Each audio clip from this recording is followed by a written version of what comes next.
Grimm's Household Tales, translated by Margaret Hunt, read by Paul Martin. This audiobook and its underlying text is in the public domain. Number 47. The Juniper Tree. It is now long ago, at least 2,000 years, since there was a rich man who had a beautiful and pious wife, and they loved each other dearly. They had, however, no children, though they wished for them very much, and the woman prayed for them day and night, but still they had none.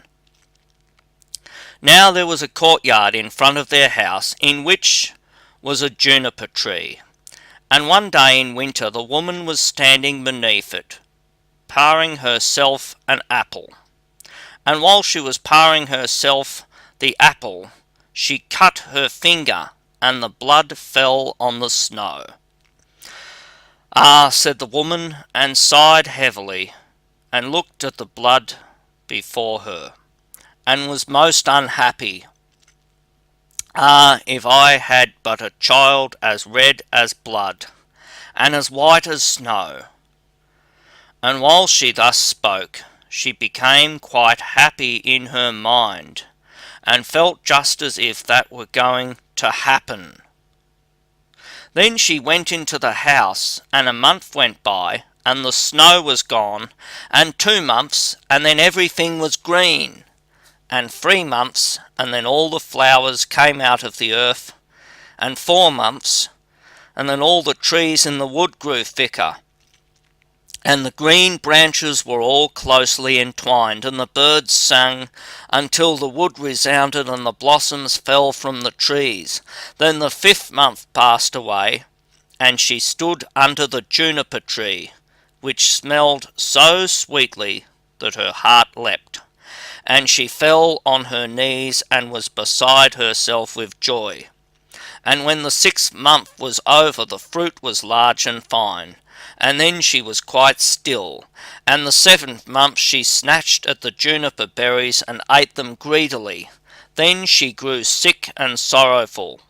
Then the 8th month passed, and she called her husband to her, and wept and said, "If I die, then bury me beneath the juniper tree."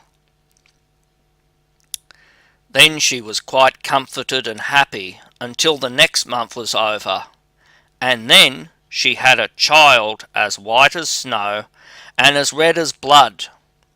And when she saw it, she was so delighted that she died. Then her husband buried her beneath the juniper tree, and he began to weep sorely.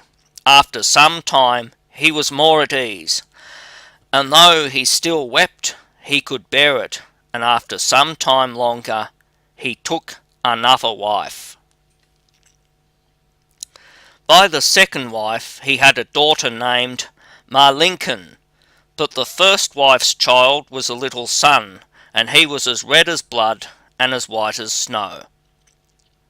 When the woman looked at her daughter, she loved her very much, but then she looked at the little boy, and it seemed to cut her to the heart, for the thought came into her mind that he would always stand in her way, and she was forever thinking how she could get all the fortune for her daughter, and the evil one filled her mind with this till she was quite hated the little boy, and slapped him here and cuffed him there, until the unhappy child was in continual terror, for when he came out of school he had no peace in any place. One day the woman had gone upstairs to her room, and her little daughter went up too, and said, "Mother, give me an apple." "Yes, my child," said the woman, and gave her a fine apple out of the chest, but the chest had a great heavy lid, with a great sharp iron lock. "Mother," said the little daughter, "is brother not to have one too?" This made the woman angry, but she said, "Yes, when he comes out of school."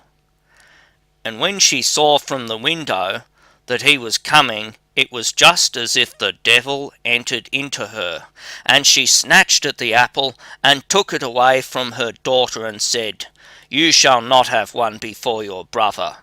Then she threw the apple into the chest and shut it. Then the little boy came to the door, and the devil made her say to him kindly, "My son, will you have an apple?" And she looked wickedly at him. "Mother," said the little boy, "how dreadful you look. Yes, give me an apple." Then it seemed to her as if she were forced to say to him, "Come with me," and she opened the lid of the chest and said, "Take out an apple for yourself." And while the little boy was stooping inside, the devil prompted her, and crash, she shut the lid down, and his head flew off and fell among the red apples. Then she was overwhelmed with terror and thought, "If I could but make them think that it was not done by me." So she went upstairs to her room, to her chest of drawers, and took a white handkerchief out of the top drawer, and set the head on the neck again, and folded the handkerchief so that nothing could be seen, and she set him on a chair in front of the door, and put the apple in his hand. After this, Lincoln came into the kitchen to her mother, who was standing by the fire with a pan of hot water before her, which she was constantly stirring round. "Mother," said Lincoln, "brother is sitting at the door, and he looks quite white, and has an apple in his hand. I asked him to give me the apple, but he did not answer me, and I was quite frightened." "Go back to him," said her mother, "and if he will not answer you, give him a box on the ear." So Lincoln went to him and said, "Brother, give me the apple."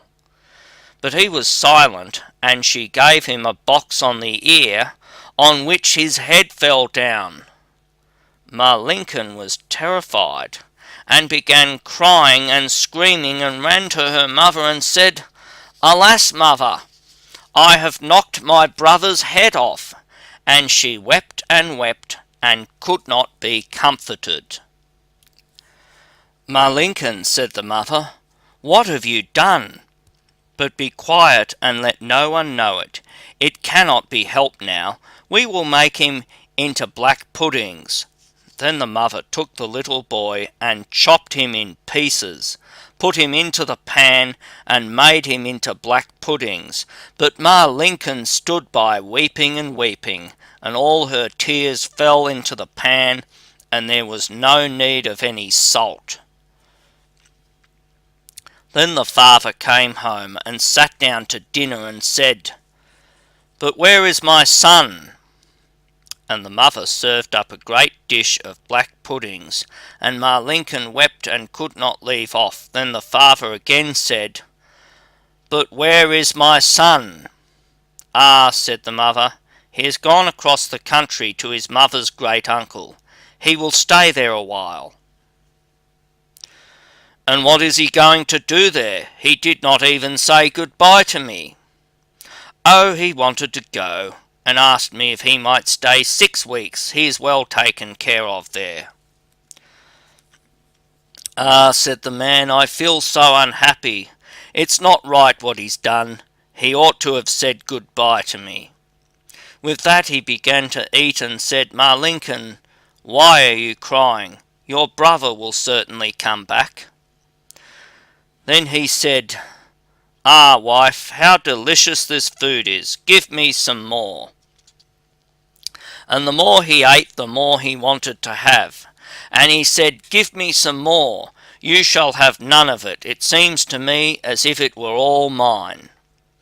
And he ate and threw all the bones under the table, until he had finished the whole.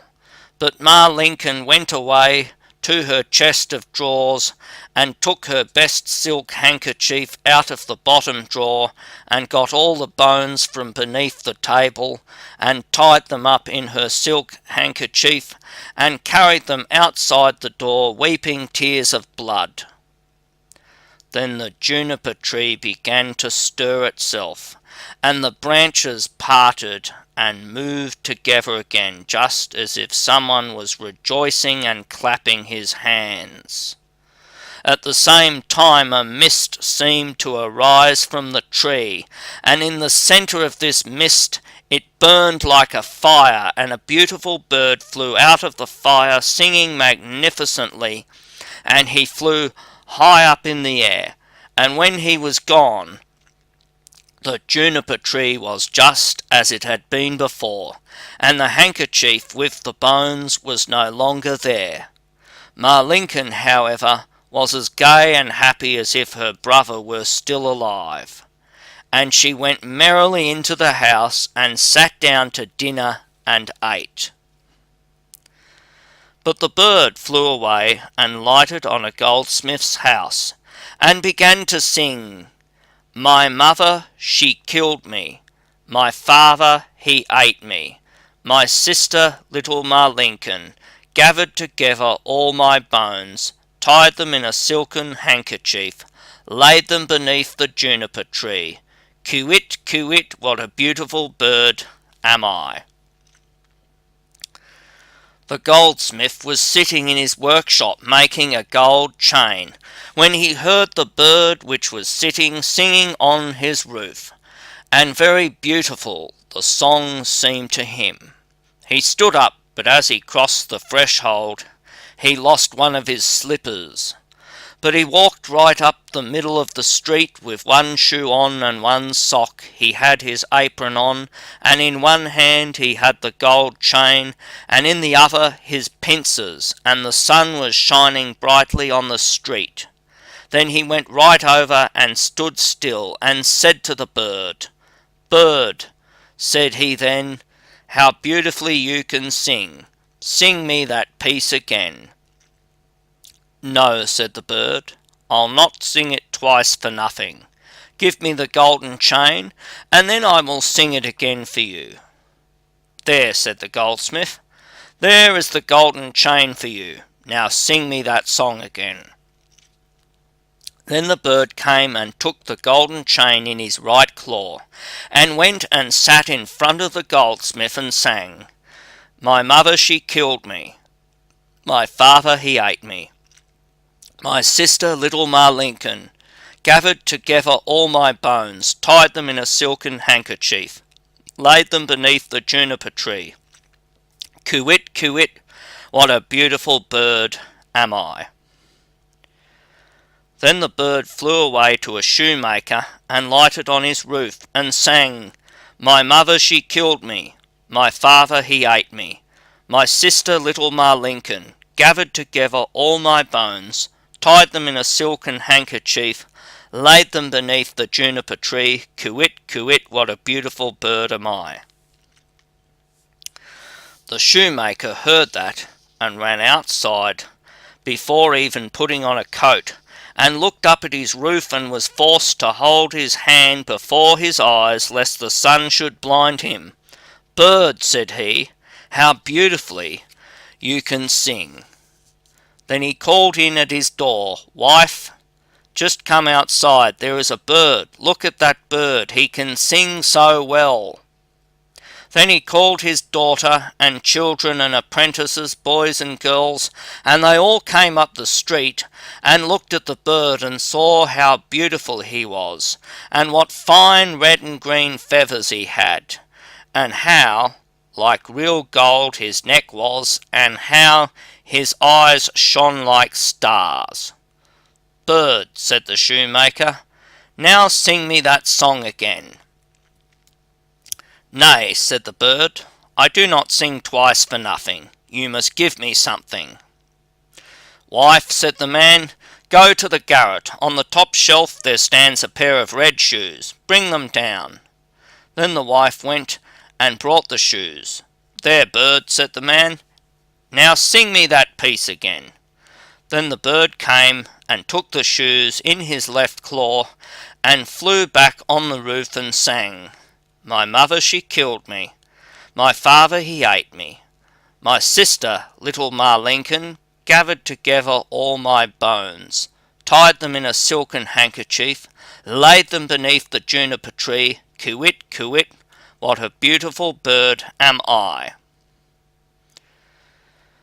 And once he had sung it, he flew away. In his right claw he had the chain and the shoes in his left, and he flew far away to a mill, and the mill went clip-clap, clip-clap, clip-clap, and in the mill sat 20 millers' men hewing a stone and cutting, hick-hack, hick-hack, hick-hack, and the mill went clip-clap, clip-clap, clip-clap. Then the bird went and sat on a lime tree, which stood in front of the mill, and sang, "My mother she killed me." Then one of them stopped working. "My father he ate me." Then two more stopped working and listened to that. "My sister, little Ma Lincoln." Then four more stopped. "Gathered together all my bones, tied them in a silken handkerchief." Now 8 only were hewing. "Laid them beneath," now only 5, "the juniper tree." And now only 1. "Coo-wit, coo-wit, what a beautiful bird am I." Then the last stopped also and heard the last words. "Bird," said he, "how beautifully you sing. Let me too hear that. Sing that once more for me." "Nay," said the bird, "I will not sing twice for nothing. Give me the millstone, and then I will sing it again." "Yes," said he, "if it belonged to only me, you should have it." "Yes," said the others, "if he sings again, he shall have it."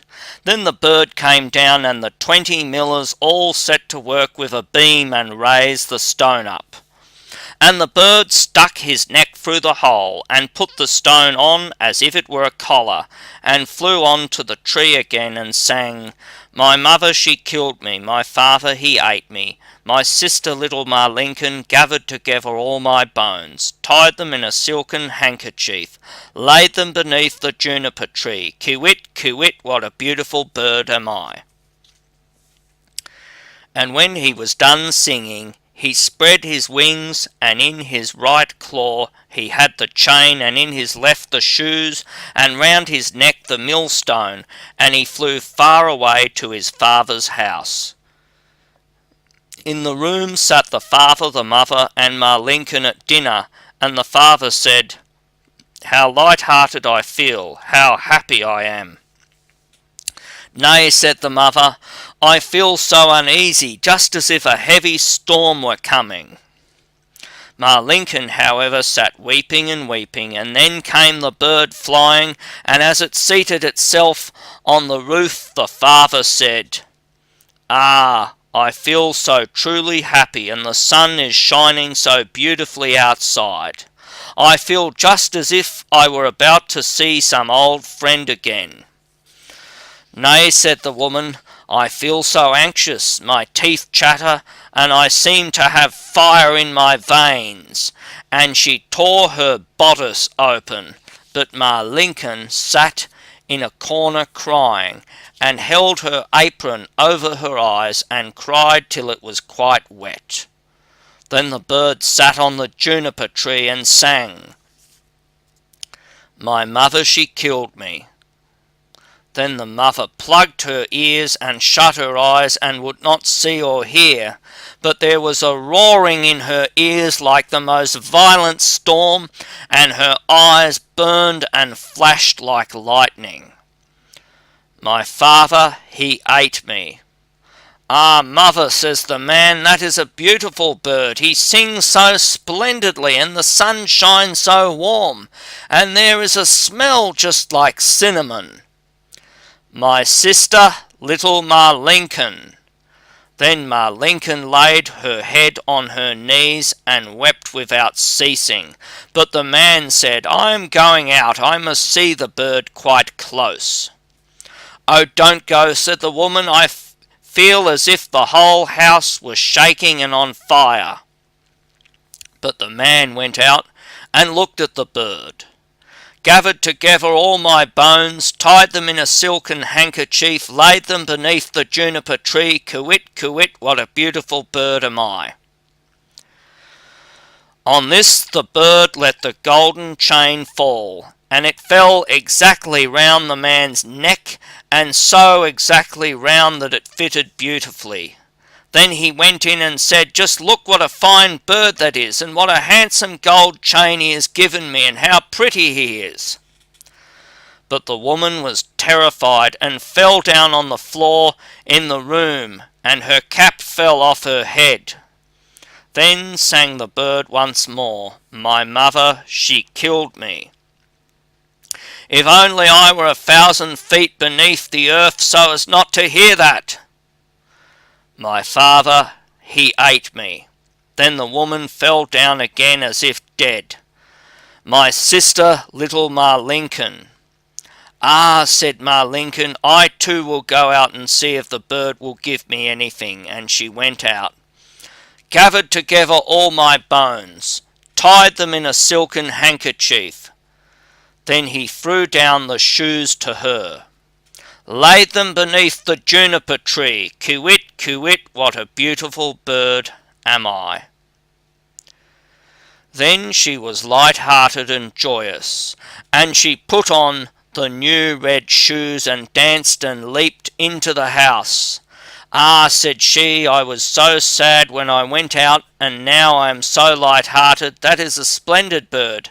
He has given me a pair of red shoes."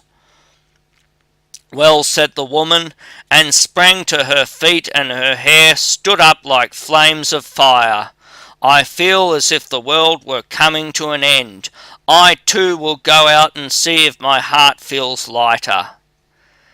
And as she went out the door, crash!